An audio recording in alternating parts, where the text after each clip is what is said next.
Hi guys, welcome back to my channel and welcome if you are new. Finally, I am doing the Q&A that I've been talking about doing since December. I asked for your questions here on YouTube and on Instagram back in December, and with Christmas and the New Year craziness, it just never happened until now, so I apologise. There are quite a few questions, so I'm going to dive straight in. The questions vary, some are personal, some are infertility related, most of them infertility related. For those of you who are new, my husband Tim and I have been dealing with infertility for 5 years now. We have had multiple IVF cycles, failed IVF transfers, we've had 6 miscarriages, some of them were spontaneous pregnancies. So we've been through quite a bit in the last 5 years. We are preparing currently to do our 4th stimulated IVF cycle. So of course I'll be continuing to share that journey. And we're also currently looking into doing gestational surrogacy, which will be a very lengthy process, and again something that I am keen to share with you all because I know there's not a lot of information out there on it. And it varies a lot from country to country. But anyway, straight into the Q&A. First question is, are you guys still doing the DQ alpha treatment? So it was discovered around a year ago that Tim and I share a DQ alpha gene, which is part of our very complex puzzle. We were put in the unexplained infertility category for quite some time, and I knew there's no such thing as unexplained infertility. There's always a reason. It's just a matter of finding the right doctor who's willing to get to the bottom of it for you. For us, we found out about our DQ alpha gene match with my 4th fertility specialist. My 3rd didn't want to test us for it. Coops! That's my fur baby cat, if you can't tell. Totally lost my train of thought now. Thanks, Scoops. So yeah, I think I was saying my specialist discovered that we had a DQ alpha match. I actually asked him to test us for it. So that was a massive part to explain our failed IVF transfers and miscarriages. To roughly explain, having a matching DQ alpha gene is not that big of a deal, and it doesn't necessarily cause problems in pregnancy unless there are activated natural killer cells present in your body. Because of my many miscarriages, my natural killer cells are definitely present, which means the combination of the two, the natural killer cells and the DQ alpha match, causes my body to reject our embryos. It's called alloimmune implantation dysfunction. So in a nutshell, that's one of the reasons why things have been so difficult for us, and one of the reasons it was so easy for us to conceive at the beginning, but now I haven't been pregnant in over 2 years. I haven't fallen pregnant naturally, and I haven't fallen pregnant through IVF. Very vocal, Coops. When you have a DQ alpha match, you can either be a partial match or a full match. Everyone has 2 DQ alpha genes, one from their mother and one from their father. Tim and I are a partial match, so we share one of our 2 genes. One of the treatments for that is something called lymphocyte immunization therapy, or LIT, also known as LMIT. I have a video on me getting that treatment and explaining a little more about it. I've done a few videos actually, I'll link them below. You can go check them out if you want more information. But basically we did that first treatment in February last year, so a year ago. So after you get the treatment done, it's meant to stay in your system and be effective for 6 months. So we were going to try naturally in those 6 months. Tragically, a month after we finished that treatment, we lost Tim's beautiful mum. And so the last year really has just been a nightmare, very stressful, very emotional, obviously, grieving such a massive loss, such a sudden and unexpected loss. I don't know if the treatment didn't work or if it was just the timing not ideal time to conceive.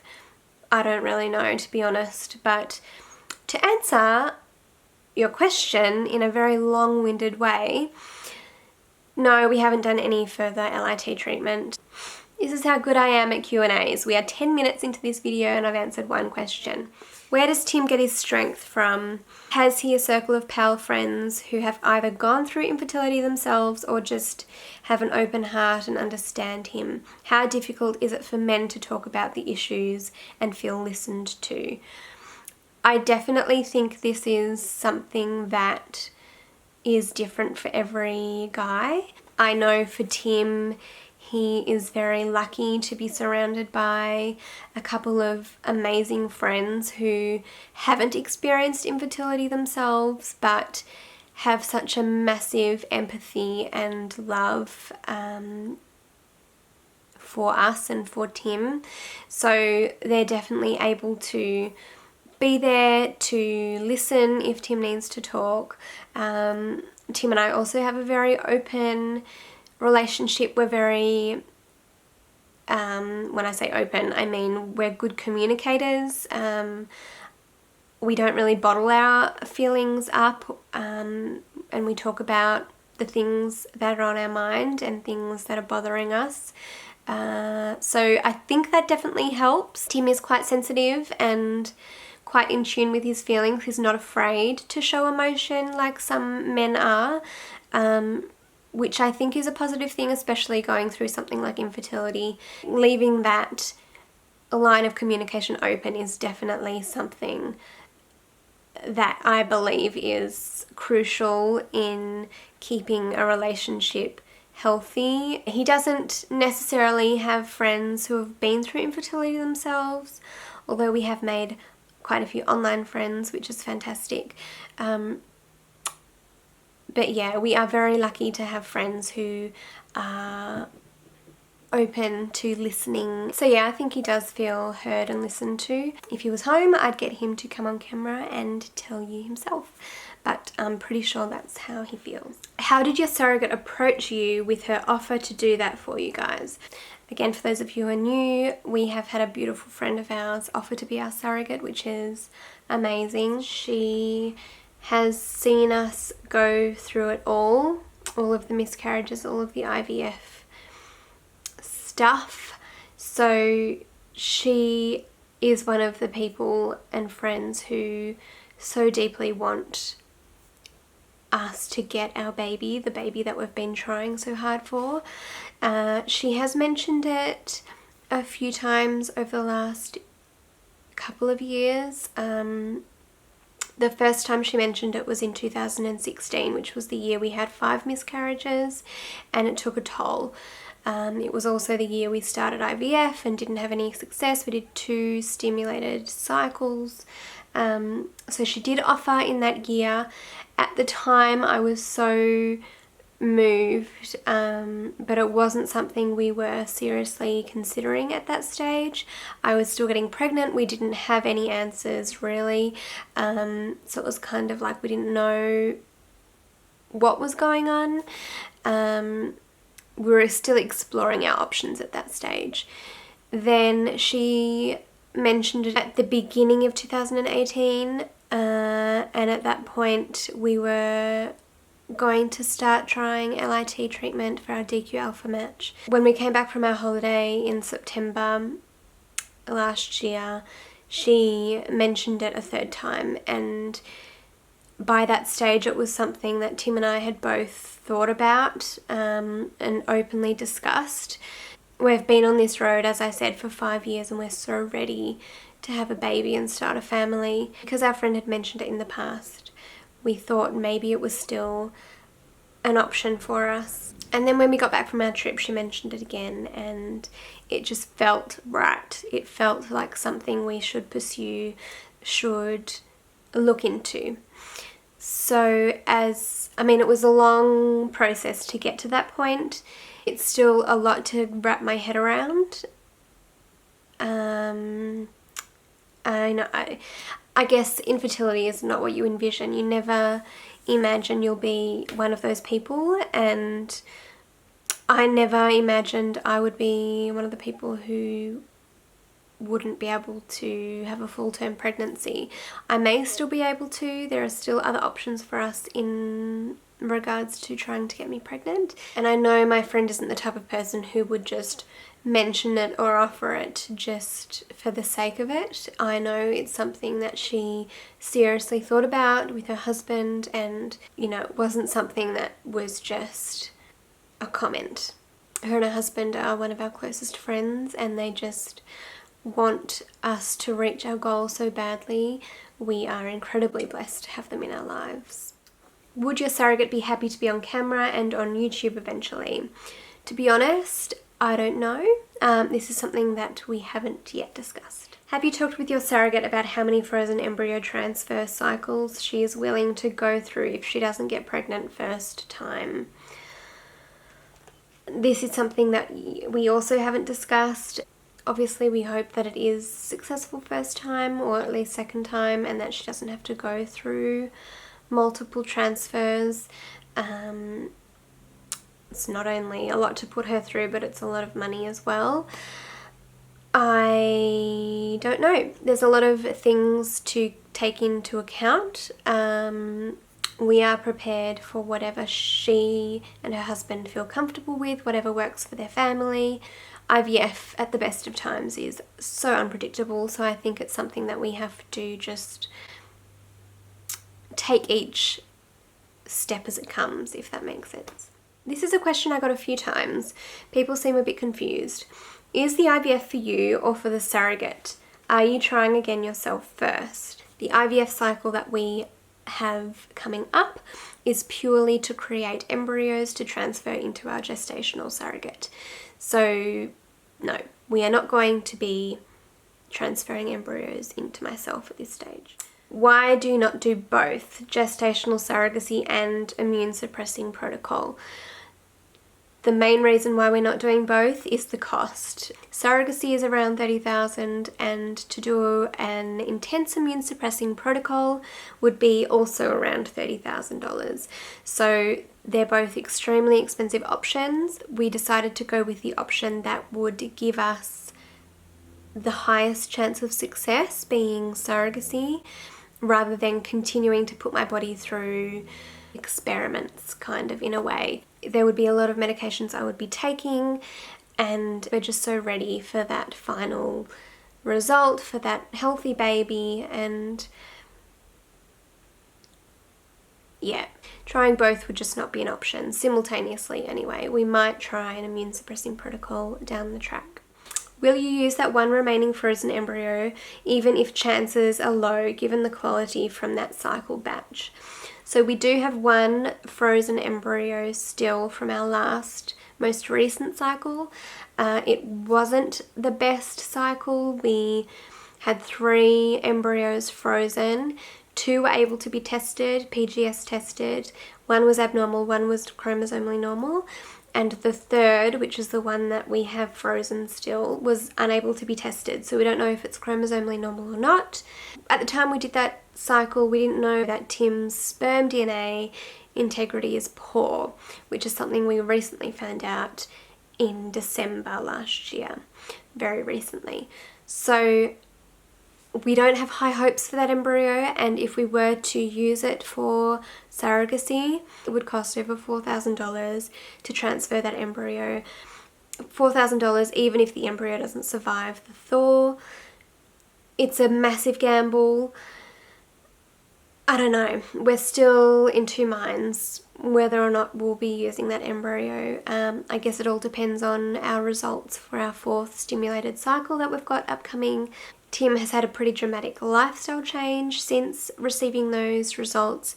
He is taking an extensive range of antioxidant supplements, which I did make a video about. I'll link it below so you can have a look if you haven't seen it yet.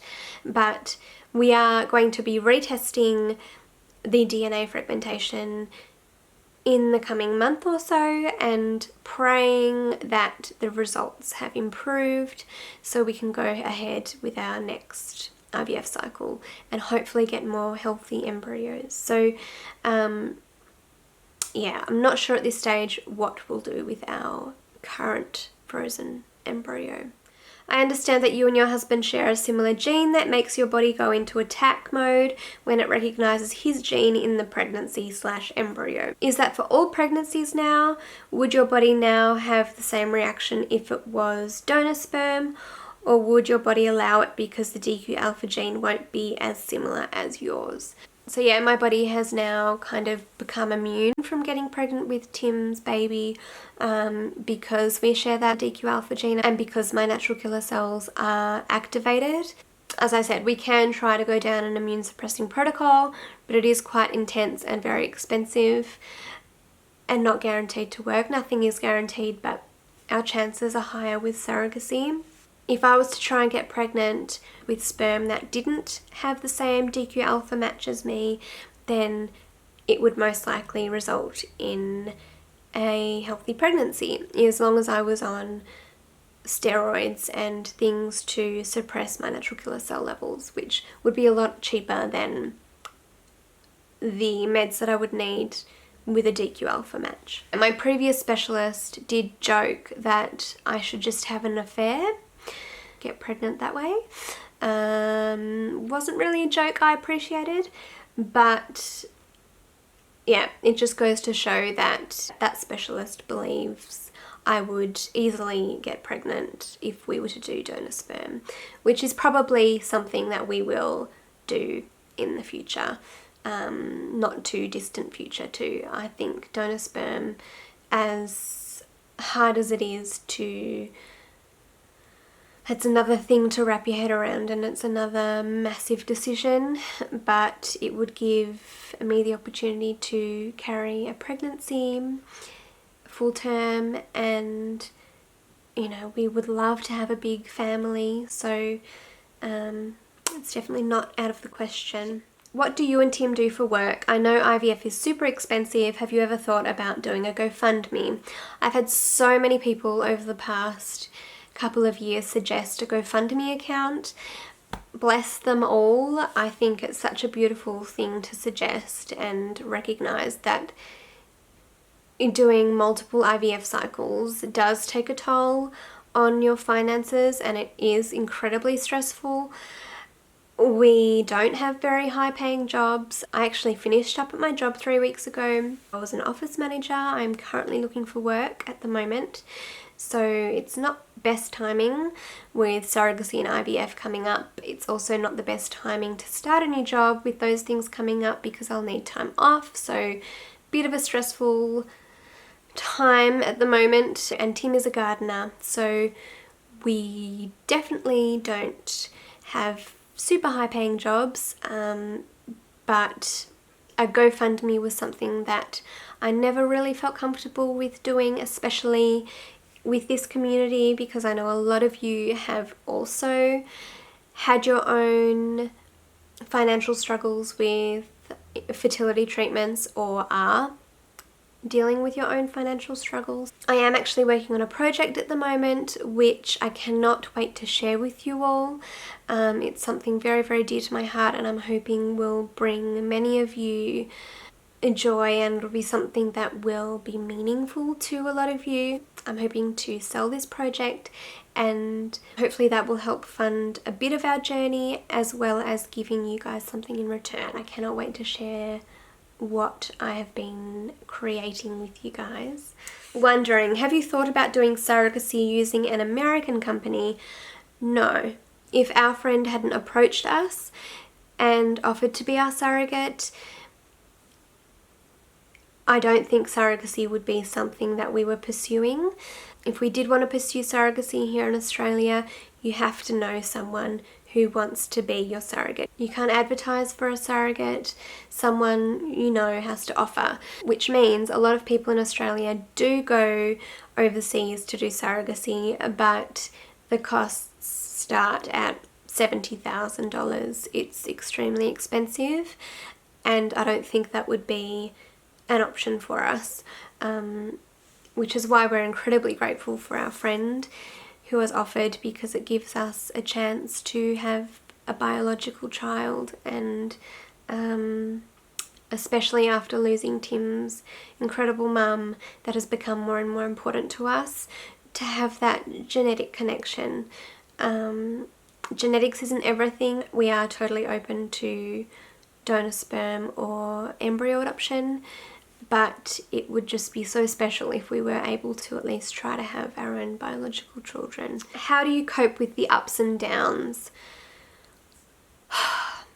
Well, I think we all go through good and bad times. Some months I feel more positive and hopeful, while other months or weeks or days I just feel helpless and defeated. I think staying distracted and doing things that bring you joy, for us that is spending time with our friends and family, going on brunch dates, watching a movie, you know, having a games night, going on picnics and enjoying the outdoors, photography. There's little things in life that help distract you from the negative, and I think making sure you do at least one thing a day that makes you happy is so important. Okay, so I'm going to need to leave the Q&A here. My camera keeps stopping on me, so I will be sure to do a part 2 of this Q&A and answer the rest of your questions. If you thought of any new questions while you were watching this video, please leave them down below and I'll add them to part 2. Thanks so much for watching. Love and baby dust, and I'll see you in my next video. Bye guys. Say hi, my sweet boy. You wanted to say hi before. Say hi, my love. Say hi to our friends. You used to all the time. Bye guys.